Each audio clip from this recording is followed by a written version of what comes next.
Aujourd'hui, je souhaite vous parler de cœur à cœur. Il y a un sujet très important que nous devons aborder. Comment trouver la véritable liberté? De nombreux chrétiens lisent la Bible, prient, vont à l'église, mais se sentent encore prisonniers, enchaînés, vivant avec angoisse et douleur, sans comprendre pourquoi ils ne trouvent pas la liberté. Il y a beaucoup d'ignorance concernant la guerre spirituelle, et de nombreux pasteurs ignorent simplement ou ne croient pas en ce sujet. Mais il est crucial de comprendre que chaque chrétien, chaque enfant de Dieu, fait face à cette bataille spirituelle. Parlons de comment trouver la véritable liberté en Christ. Tout d'abord, il est important de comprendre que vous êtes une cible pour Satan. Éphésiens 6:10 dit « Fortifiez-vous dans le Seigneur et dans la force de sa puissance. » Nous ne luttons pas contre la chair et le sang, mais contre les principautés, les puissances et les forces spirituelles du mal. Vous comprenez? Il y a une guerre, et Satan est un ennemi puissant. Cependant, même étant un ennemi fort, nous sommes avec le Tout-Puissant. Nous appartenons à l'armée victorieuse. Nous sommes du côté du géant des géants, le Dieu Tout-Puissant, qui est, qui était et qui vient. Le Seigneur nous met en garde à maintes reprises sur ce sujet. La parole de Dieu nous dit de ne pas ignorer les ruses de Satan, afin qu'il ne prenne pas l'avantage sur nous. Il est de notre devoir en tant qu'Église de ne pas ignorer les stratégies de l'ennemi et de reconnaître que nous sommes en guerre constante. Dans 1 Pierre 5:8, nous lisons « Soyez sobres, veillez, car votre adversaire, le diable, rôde comme un lion rugissant, cherchant quelqu'un à dévorer. » Satan est toujours à l'affût, attendant une négligence de notre part pour attaquer et nuire à l'armée de Dieu. Nous ne devons pas donner de place au diable. Éphésiens 4:27 nous le rappelle. Ces citations bibliques sont essentielles pour comprendre la guerre spirituelle et pourquoi certains chrétiens vivent encore prisonniers, même en fréquentant l'Église, en étant discipulés, baptisés et même en parlant en langue. Ils vivent encore enchaînés et en captivité spirituelle. Il est fondamental de comprendre que nous sommes en guerre, et comme dans toute guerre, nous devons être préparés et vigilants. L'enfer a emprisonné l'apôtre Pierre. Pierre, un fils de Dieu, un homme rempli de l'esprit, plein de puissance, en processus de sanctification. Rappelez-vous que lorsque vous venez à Christ, il fait de vous une nouvelle création. Si quelqu'un est en Christ, il est une nouvelle créature. Les choses anciennes sont passées. Mais il y a encore des domaines dans notre caractère, dans notre âme, qui ont besoin d'être guéris, des zones qui ont besoin d'être libérées. Il a commencé une bonne œuvre en nous et la perfectionnera jusqu'au jour de Jésus-Christ. Tant que nous serons sur cette terre, nous lutterons contre la chair. Parfois, il semble que la chair veut nous dominer, et c'est là que cette parole doit être vivante et réelle pour vous. Pierre était en prison sous l'ordre d'Hérode. Aujourd'hui, il y a de véritables enfants de Dieu, enfants du roi des rois et seigneurs des seigneurs, nés de nouveau qui sont prisonniers. À un moment donné, comme le dit Éphésiens 4:27, ils ont donné place à l'ennemi, et c'est là que Satan a pris avantage. Vous poursuivez votre vie chrétienne sans vous rendre compte qu'un lien, une influence, est venu. Souvenez-vous que même l'apôtre Paul, un homme oint, rempli du pouvoir du Saint-Esprit, a dû faire face à un bourreau, un messager de Satan, une écharde dans la chair. Je ne parle pas de choses impossibles dans votre vie. Pierre était gardé en prison, mais l'Église priait incessamment Dieu pour lui. Il y a une arme puissante dans la vie de chaque chrétien, la prière. Beaucoup de chrétiens prient et restent prisonniers, mais lorsque vous et moi nous connectons directement avec Dieu en prière, des choses doivent se produire. Il a dit « Invoque-moi et je te répondrai ». L'Église priait incessamment Dieu pour Pierre, et c'est là que nous comprenons pourquoi nous devons nous rassembler et porter les fardeaux les uns des autres. Nous avons besoin que d'autres prient pour nous, et nous prions pour eux. Lorsque l'Église se rassemble pour prier, il y a une puissance immense, une gloire puissante. Souvenez-vous de ce que dit la parole du Seigneur dans Actes chapitre 4. Quand ils étaient unanimes et priaient, après avoir été persécutés, la terre trembla et tous furent remplis du Saint-Esprit. Nous devons comprendre que nous faisons partie du corps du Christ.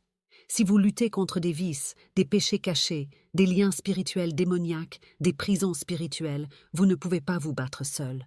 Vous faites partie d'une armée, partie d'un corps, et c'est là que vous avez besoin de l'Église. L'Église priait incessamment pour Pierre, jour et nuit.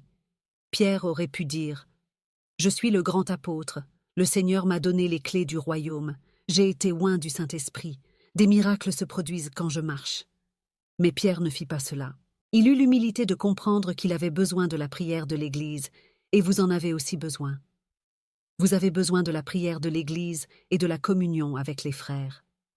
Beaucoup d'entre vous doivent aller voir leur pasteur, leurs frères en Christ, et ouvrir leur cœur. Je sais qu'il est difficile de trouver des personnes fidèles de nos jours, mais souvenez-vous, nous sommes l'Église de Jésus-Christ.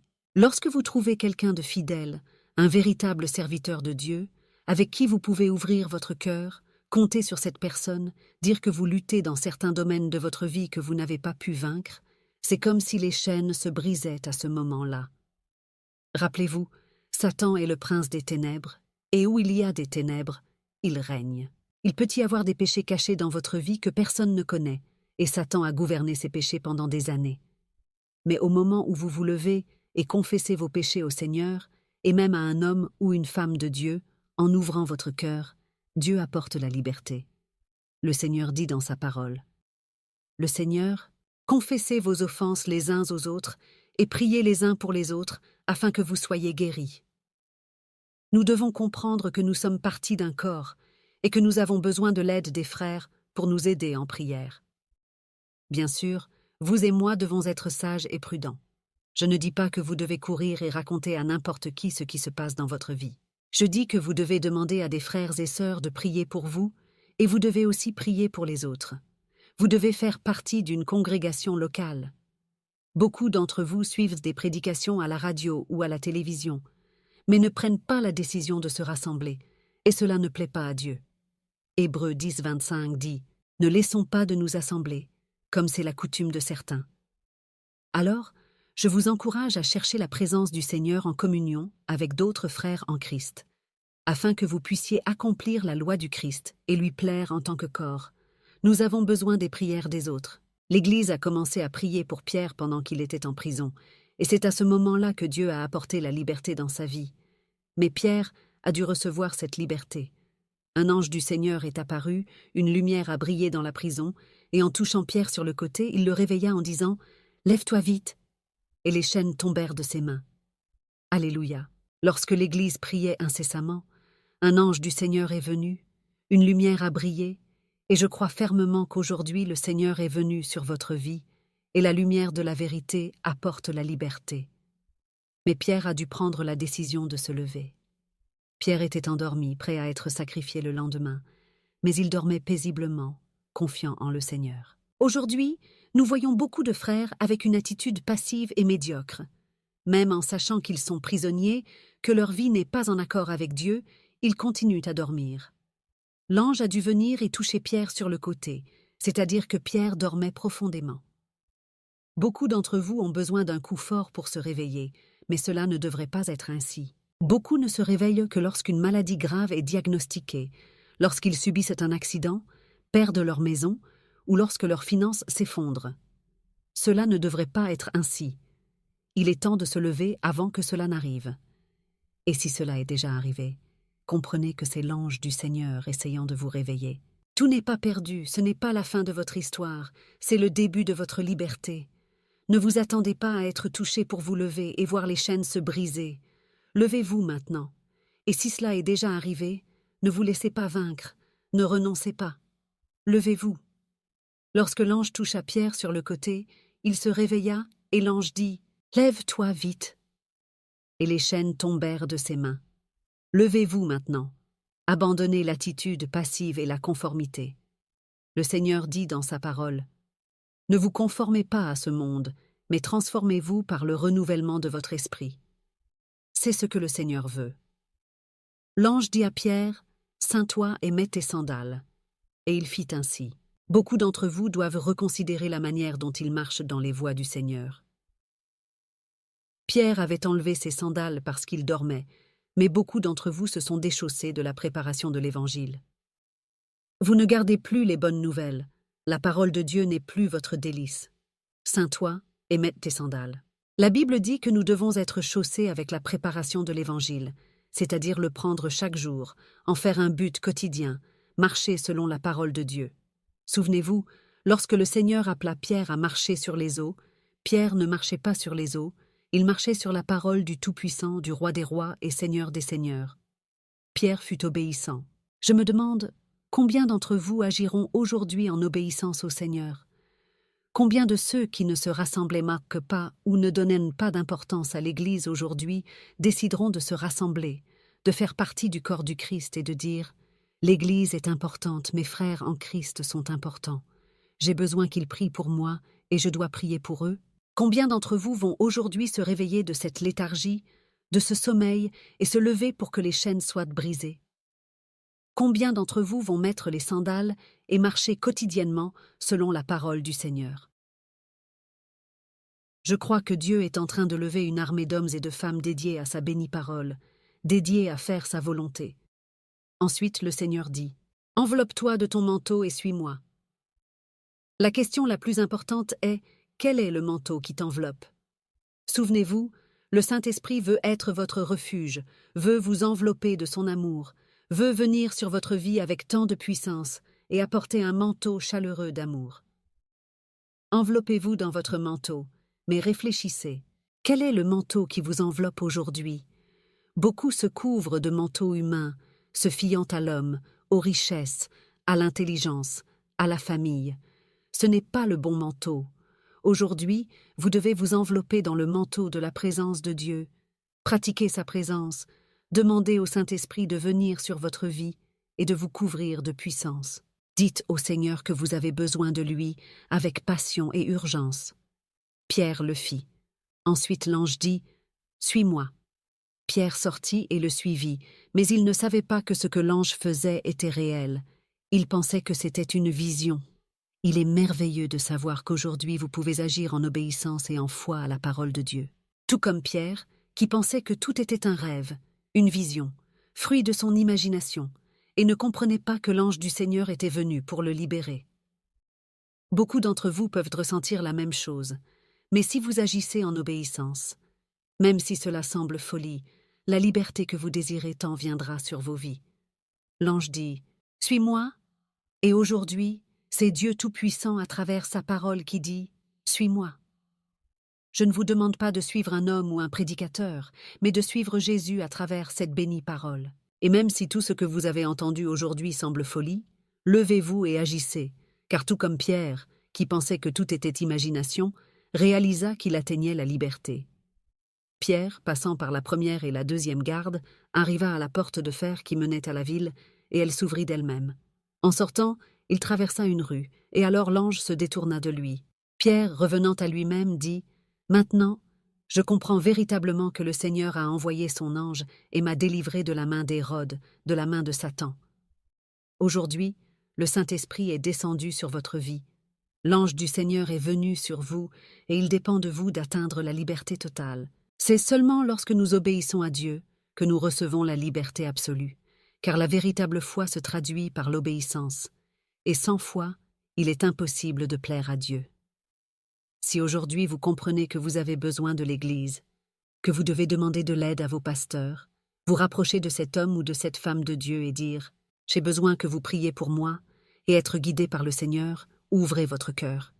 Ou peut-être que le Seigneur vous dira de ne pas faire cela, mais vous pouvez aller à l'Église et crier à l'aide. Si aujourd'hui vous comprenez que le Seigneur vous touche pour vous lever de ce sommeil, si aujourd'hui vous comprenez que vous devez mettre le véritable évangile et marcher selon la parole de Dieu, si aujourd'hui vous comprenez que vous devez vous envelopper du manteau du Saint-Esprit et suivre Dieu, faites-le. Jésus va apporter une véritable liberté dans votre vie. Parfois, les gens disent qu'il est difficile de comprendre la parole de Dieu. Oui, certains mots sont profonds, mais si vous écoutez attentivement, avec un cœur tendre et humble, il se peut que vous ne compreniez pas tout immédiatement. L'essentiel est que votre cœur soit réceptif à la parole de Dieu. Le Saint-Esprit va saisir cette humilité, prendra votre cœur et apportera révélation et liberté. La parole de Dieu ne peut pas être comprise uniquement avec l'esprit. Elle doit être révélée à notre esprit par le Saint-Esprit. Donc, si aujourd'hui vous décidez de croire en la bénie parole de Dieu et de la mettre en pratique, le Saint-Esprit apportera une libération complète dans votre vie et vous serez libre. Lorsque Pierre est sorti de la prison, il est revenu à lui. Aujourd'hui, nous déclarons que beaucoup d'entre vous vont revenir à eux-mêmes, les chaînes vont tomber, et vous réaliserez que vous étiez enchaînés. Mais aujourd'hui, les chaînes se sont rompues, et vous pouvez marcher dans la liberté. Les choses du Seigneur peuvent sembler folies aux hommes naturels, mais pour les spirituels, ce sont des vérités, des réalités. Aujourd'hui, nous déclarons que le Saint-Esprit apporte la liberté dans votre vie. Alors, levez-vous, habillez-vous de la parole de Dieu, enveloppez-vous du manteau de l'Esprit et suivez Jésus à travers cette parole.